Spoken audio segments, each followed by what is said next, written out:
Our next author is Abigail Fink, and Abigail was in the 6th grade at Immaculate Conception of Darden Catholic School in Darden Prairie, Missouri, when she wrote her story, Happily Ever Rafter.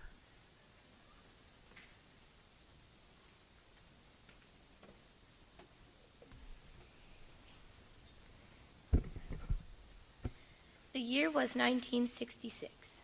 My brother Eddie and I had been assigned the task of getting some mischievous birds out of our attic. Eventually we got them out, but things didn't go exactly as planned. Ugh, I cannot believe Dad is making us do this. Deb, come on. Dad needs us to do this. We can't whip out or he'll get agitated with us. Let's go. Fine, but I will always hate birds after this. We pushed up the small slab of drywall and climbed into the attic. When Eddie got up, he spotted the bird's nest about 10 feet away. He stood up and wobbled. Deb, these rafters aren't quite wide enough to walk on. We're going to have to scoot to the nest. Will you hand me the broom, please? I handed him the broom reluctantly and started to climb up. I started to scoot behind Eddie, but he was going really slowly. Eddie, please go faster. I want to get out of this disgusting attic. Deb, have some patience, okay? We are almost there. If we go too fast, we will scare them. Eddie, I know, but I was interrupted by some footsteps down the hall. Eddie looked at me with fear in his eyes. In unison, we whispered, Dad.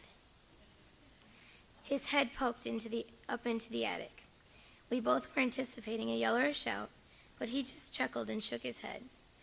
I was kind of embarrassed, because we were sitting on the rafters about 5 feet away from the nest, after what had probably been half an hour, and we had done 0% of what we needed to do.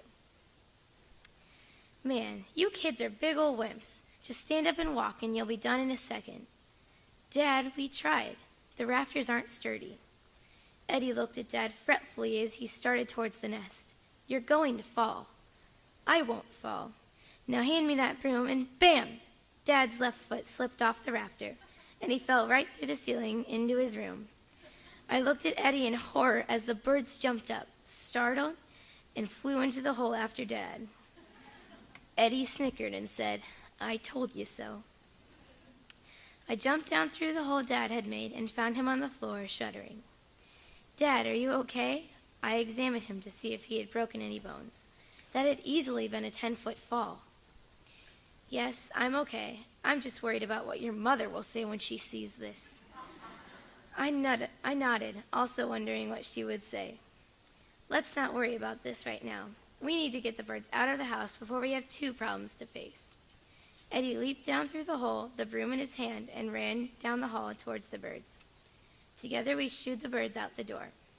Like I said, things didn't go as planned, but thank goodness we got the birds out.